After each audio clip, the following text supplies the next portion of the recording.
Hello students, good morning. हमारा जो last lecture था वो था आइंस्टीन फोटो इलेक्ट्रिक इक्वेशन के ऊपर। ठीक है ना, कि क्या होती है, क्या करते हैं। हम आइंस्टीन फोटो इलेक्ट्रिक इक्वेशन को ही फर्दर कंटिन्यू करेंगे। क्यों करेंगे? क्योंकि कुछ बच्चों के ग्राफिकल सेक्शन में मेरे पास डाउट आ रहे हैं। तो हम सबसे पहले इसका ग्राफिकल सेक्शन देखते हैं। ठीक है ना। तो मैं यहाँ पर आइंस्टीन की फोटो इलेक्ट्रिक इक्वेशन लिख लेता हूँ। देखिए, आइंस्टीन फोटो इलेक्ट्रिक इक्वेशन क्या कहती है? कहती है energy falling on a metal surface photosensitive is always used in two parts. One part is used as a work function and the another part is used to give the electron a kinetic energy. तो ये Einstein की photo electric equation है। अब देखिए, हमें पता है energy तो एच न्यू होती है। वर्क फंक्शन को मैं एच न्यू नोट लिख सकता हूँ, प्लस में काइनेटिक एनर्जी आ जाएगी। अब देखिए, ग्राफ कैसे पूछ सकते हैं। अब एग्जामिनर आपसे पूछ सकता है कि ग्राफ बनाइए बिटवीन, आपको ग्राफ बनाना है between kinetic energy and frequency. Frequency और काइनेटिक एनर्जी के बीच में ग्राफ बनाना है। ठीक है ना। अब देखते हैं, चलिए जरा यहां पर। अब मुझे काइनेटिक एनर्जी और फ्रीक्वेंसी के बीच में ग्राफ बनाना है, तो मैं अपने कोऑर्डिनेट एक्सिस ले लेता हूं। इस एक्सिस पर मान लीजिए मेरा काइनेटिक एनर्जी है और इस एक्सिस पर मान लीजिए मेरी फ्रीक्वेंसी है। तो फ्रीक्वेंसी हो गई एक्स एक्सिस पर, काइनेटिक एनर्जी हो गई वाई एक्सिस पर। अब चलो जरा इसी इक्वेशन को जरा रीअरेंज करते हैं। काइनेटिक एनर्जी को मैं एक तरफ कर लेता हूं, बाकी सबको दूसरी तरफ। तो ये आ जाएगा h nu minus h nu note. ठीक है। अब यहां पर देखते हैं। देखिए, काइनेटिक एनर्जी तो मेरी वाई एक्सिस पर है, तो ये तो मेरा वाई हो गया। यह फ्रीक्वेंसी जो चेंज हो रही है वेरिएबल है, ये मेरी एक्स एक्सिस पर है, तो ये मेरा क्या हो गया? एक्स हो गया। माइनस में एच न्यू नोट, ये तो कांस्टेंट है दोनों ही, तो ये मेरा एज इट इज कांस्टेंट रहेगा। अब यहां पर अगर मैं देखूं तो देखिए, एक बार इस इक्वेशन को थोड़ा सा और लिखता हूं आगे इसका भी। मेरे पास में एक इक्वेशन है जिसमें हम कहते हैं y बराबर है एम एक्स प्लस सी। अब इस इक्वेशन को अगर मैं इक्वेट करवाऊं तो देखिए, ये है स्ट्रेट लाइन की इक्वेशन। अब ये स्ट्रेट लाइन की इक्वेशन है, तो इसका मतलब है x तो हो गया फ्रीक्वेंसी, ये हो गया, y हो गया काइनेटिक एनर्जी, ये हो गया। h किसका रोल प्ले करेगा? स्लोप का। तो h मेरा स्लोप दे देगा। और ये एच न्यू नोट क्या है? c इंटरसेप्ट किसके ऊपर? वाई एक्सिस के ऊपर। ये माइनस है तो यहाँ माइनस आ जाएगा। तो मैं अगर ग्राफ प्लॉट करूँ तो मुझे पता लग गया ग्राफ स्ट्रेट लाइन बनेगा। अब स्टार्ट कहाँ से होगा? ओरिजिन से नहीं होगा, बल्कि इंटरसेप्ट से होगा। इंटरसेप्ट तो नेगेटिव है, तो मैं यहाँ लगा देता हूँ नेगेटिव। आगे बढ़ाता हूँ, देखिए इस ग्राफ को मैं नेगेटिव से आगे बढ़ा देता हूँ। ये बढ़ा दिया आगे मैंने। ठीक है ना। अब यहाँ पर ये क्या वैल्यू है मेरे पास में? ये वैल्यू हो गई एच न्यू नोट, या आप इस वैल्यू को क्या लिख सकते हो? Work function phi naught. ठीक है, ये वैल्यू वर्क फंक्शन होगी हमारे पास में। ये फ्रीक्वेंसी क्या होगी? अब हमें पता है इस फ्रीक्वेंसी से पहले कुछ नहीं होता, तो ये फ्रीक्वेंसी, इस फ्रीक्वेंसी से पहले फोटो इलेक्ट्रिक एमिशन नहीं होगा, तो ये मेरी क्या होगी? Threshold frequency. अब ये जो कर्व है, इसका जो स्लोप है वो क्या दे रहा है आपको? Planck's constant. तो इसका जो स्लोप है मेरा, वो किसके बराबर हो जाएगा? प्लैंक्स कांस्टेंट एच के। ठीक है ना। ये ग्राफ था। अब देखिए आगे इसी ग्राफ का एक और वर्जन है। कई बार एग्जामिनर आपसे पूछ सकता है ग्राफ बनाइए between stopping potential and frequency. Stopping potential और फ्रीक्वेंसी के बीच में अगेन ये हो जाएगा मेरे पास में फ्रीक्वेंसी, इधर हो जाएगा मेरे पास में मेरा स्टॉपिंग पोटेंशियल, इधर मेरी फ्रीक्वेंसी। वही इक्वेशन फिर से लिख ली मैंने। मैं ये लास्ट वाली फॉर्म ही लिख लेता हूँ। काइनेटिक एनर्जी बराबर आ जाएगी मेरे पास में h nu minus h nu naught. अब stopping potential kinetic energy e v naught के बराबर है, तो यह आ जाएगा एच न्यू माइनस में एच न्यू नोट। यहाँ से वी नोट की वैल्यू क्या आ जाएगी? एच न्यू अपॉन में e minus h nu naught upon में ई के। फिर से इक्वेट करवाते हैं स्टैंडर्ड इक्वेशन से। तो y इज इक्वल्स टू, ये क्या आ जाएगा? m, ये हो गया x, माइनस में क्या आ गया? c। अब इस बार यहाँ पर जो स्लोप है मेरा, उस स्लोप की वैल्यू क्या हो जाएगी? h by E. और जो मेरा इंटरसेप्ट है उसकी वैल्यू क्या हो जाएगी? H nu naught by e या phi naught by e. Graph पे तो कोई इफेक्ट नहीं पड़ेगा, स्ट्रेट लाइन है, बना दिया। बस यहाँ पर थ्रेशोल्ड फ्रीक्वेंसी रहेगी, यहाँ पर मेरा वर्क फंक्शन अपॉन में ई आ जाएगा, और जो मेरा स्लोप है इस लाइन का वो क्या हो जाएगा? H by E. अब काफ़ी बार क्या होता है एग्जाम में ग्राफ दे दिया जाता है क्वेश्चन के अंदर और पूछ लेते हैं कि बताओ एच की वैल्यू क्या होगी ग्राफ से। तो अब यहाँ से हमें पता लग गया, लेट अस सपोज मैं कह दूँ मेरे पास में ये ग्राफ है, मान लीजिए मैंने आपको दे दिया कि मेरे पास में ये ग्राफ है और मैंने इस ग्राफ की आपको वैल्यूज़ दे दी, जैसे ऐसे यहाँ पर मान लो कह दिया कोई पॉइंट ए है, ये बी है, ये कोई पॉइंट सी है। मैंने पूछ लिया आपसे कि बताओ what is the value of Planck's constant, Planck's constant की वैल्यू। अब मुझे पता है प्लैंक्स कांस्टेंट में स्लोप बराबर एच बाई ई होता है ग्राफ के लिए, तो एच की वैल्यू क्या आ जाएगी, स्लोप इनटू में ई। मुझे ये स्लोप मिल जाए तो काम चल जाए। स्लोप तो क्या होता है टेंजेंट थीटा, टेंजेंट थीटा क्या होता है परपेंडिकुलर अपॉन में बेस, परपेंडिकुलर क्या होगी बी सी, बेस क्या हो गया ए सी, तो ये आ जाएगा बी सी बाई ए सी। तो एच की वैल्यू क्या आ जाएगी मेरे पास में b c by a c multiplied by e, या आप लिख सकते हो ई इंटू में b c by a c h, ठीक है ना। तो ये थी आइंस्टीन फोटो इलेक्ट्रिक इक्वेशन, उसके भी पे ग्राफ। कई बार एग्जामिनर आपसे पूछ लेता है ग्राफ बनाओ काइनेटिक एनर्जी एंड 1/λ के लिए, तो कोई बड़ी बात नहीं है, इसी फॉर्मूले में यहाँ पर क्या लिख देंगे हम, काइनेटिक एनर्जी बराबर है h c by lambda minus h c by lambda naught, that's all, ठीक है ना, समझ गए। अब यहाँ से देखो काइनेटिक एनर्जी बराबर आ जाएगी एच सी इंटू में 1/λ minus h c by lambda naught, तो ये मेरा सी बन गया, ये 1/λ मेरा एक्स एक्सिस पर आ जाएगा और ये मेरा वाई एक्सिस पर आ जाएगा, एच सी मेरा स्लोप हो जाएगा, ठीक है ना। तो ये था ग्राफिकल एनालिसिस, ठीक है ना, ये था आपके पास में ग्राफिकल एनालिसिस किसका, आइंस्टीन फोटो इलेक्ट्रिक इक्वेशन का, ठीक है। चलिए नेक्स्ट देखते हैं। अब हम बात करेंगे फोटोन्स की। हम बोल रहे हैं फोटोन डाल दिया, फोटोन डाल दिया, हम बात करेंगे फोटोन्स क्या होते हैं, उनकी प्रॉपर्टीज क्या हैं। देखिए photons, photons are nothing, these are tiny packets of energy, ठीक है ना, tiny packets of energy are known as quanta, और इनको हम क्वांटा भी बोलते हैं और क्या बोलते हैं फोटोन्स भी बोलते हैं, ठीक है ना, क्वांटा और फोटोन्स। और जो एक फोटोन है उसकी एनर्जी किसके बराबर होती है एच न्यू के। तो ये ध्यान रखना, ये है किसकी एनर्जी, ये है आपके पास में एनर्जी ऑफ वन फोटोन। अब मान लीजिए मैं आपको कह दूं मेरे पास में एक लाइट की बीम जा रही है, ये रही बीम, ये कंप्लीट लाइट की एक बीम है, लाइट बीम है ये अपने पास में। अब अगर ये लाइट की एक बीम है तो इसकी एनर्जी मान लो क्यू है, कोई टोटल एनर्जी बताओ, तो इसके अंदर let us suppose n photons हैं, तो क्यू बराबर क्या हो जाएगा, एनर्जी क्या है n number of photon into में ई। सीधी सी बात है, एक फोटोन की एनर्जी एच न्यू है तो एन की एनर्जी क्या होगी एन इंटू एच न्यू, ये क्या आ जाएगी टोटल एनर्जी। तो ये क्यू क्या है टोटल एनर्जी ऑफ बीम, ठीक है ना। एन क्या है आपके पास में number of photons present in the beam. इस फॉर्मूले को हम बहुत बहुत बार यूज कर चुके हैं, ठीक है ना, ध्यान करो, P बराबर एन ई, पावर बराबर है नहीं। अगर किसी के ना ध्यान आ रहा हो अभी भी तो मैं बता देता हूँ, देखो इसी से अगर एक सेकंड में बताओ, मैं आपसे पूछूं number of photons per second बताओ, क्या करेंगे, क्यू बराबर एन ई अपॉन में टाइम पर सेकंड के लिए, तो एनर्जी अपॉन टाइम बन गया पावर, ये हो गया n upon t number of photons per second into में ये क्या हो गया एनर्जी, तो number of photons per second क्या आ जाएगा पी बाई, ओ बहुत बार यूज किया ये फॉर्मूला, पी बराबर n e where n is number of photons per second, ठीक है ओके।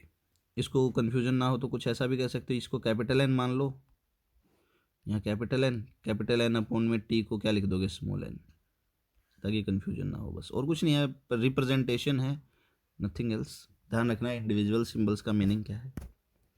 अब हम बात करेंगे प्रॉपर्टीज की, फोटोन्स की प्रॉपर्टीज क्या, देखिए सबसे पहली प्रॉपर्टी तो ये है photons always travels in straight line, ये स्ट्रेट लाइन के अंदर ट्रेवल करेंगे। देखिए source of radiation emit energy in the form of photons, source of radiation emit energy करता है फोटोन्स की फॉर्म में, और ये हमेशा किस में ट्रेवल करते हैं स्ट्रेट लाइन में स्पीड ऑफ लाइट के साथ में, ठीक है ना। ये मटेरियल पार्टिकल नहीं है बल्कि क्या है पैकेट ऑफ एनर्जी है, ये हमने पीछे डेफिनेशन में देख लिया। दूसरी बात, energy of a photon depends on it's frequency and it does not change with the medium, ठीक है ना। तो एनर्जी आपकी किस पे डिपेंड करती है, एच न्यू किस पे डिपेंड करती है, फ्रीक्वेंसी पे। और हमें पता है फ्रीक्वेंसी मीडियम के साथ नहीं बदलती है, मैंने आपको +1 में बताया था। Frequency is a characteristic of source not the wave, इसलिए मीडियम बदलने पे फ्रीक्वेंसी पे कोई असर नहीं होता है।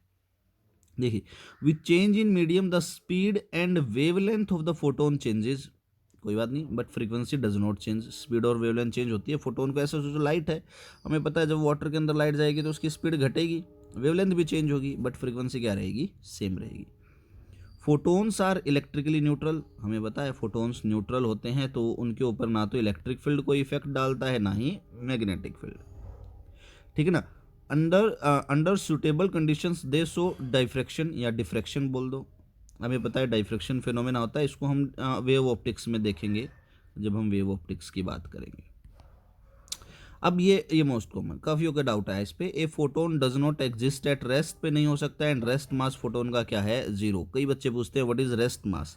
तो रेस्ट मास किसी भी बॉडी का कौन सा मास होता है बेटा, वो मास जब बॉडी किस पे हो, when body is at rest, ठीक है ना। एक रेफरेंस पॉइंट से बॉडी जब रेस्ट पे होती है तो उसका जो मास होता है वो रेस्ट मास कहलाता है। तो हमें पता है E बराबर है mc² और E बराबर है एच न्यू या HF फ्रीक्वेंसी, तो यहाँ से मास की वैल्यू क्या आ जाएगी, HF/c²। आप फ्रीक्वेंसी को c बाई लैम्डा लिख के मास hc बाई लैम्डा भी लिख सकते हो, तो ये है mass of photon h by lambda c, उल्टा लिखिए, सॉरी, मास ऑफ फोटोन ये आ जाएगा h बाई लैम्डा सी, ठीक है।